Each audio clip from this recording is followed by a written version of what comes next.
জনতা party জনজাতি মোর্চার উদ্যোগে আজকে রতনপুর এডিসি ভিলেজে আমাদের এই ভিলেজ এলাকার কার্যকর্তাদের নিয়ে একটি সাংগঠনিক বৈঠক অনুষ্ঠিত হয়।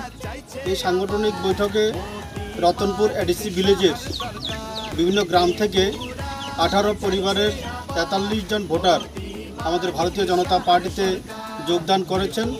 আমি তাদের হাতে আমাদের দলীয় পতাকা তুলে দিয়ে তাদেরকে বরণ করে নিয়েছি।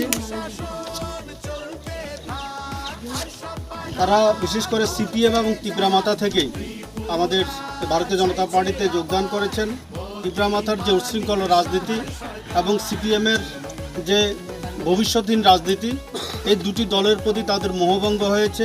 ভারতীয় জনতা পার্টির আমাদের মাননীয় প্রধানমন্ত্রী যশস্বী প্রধানমন্ত্রী নরেন্দ্র মোদীজি এবং রাজ্যের মাননীয় মুখ্যমন্ত্রী ডক্টর মানিক সাহাজির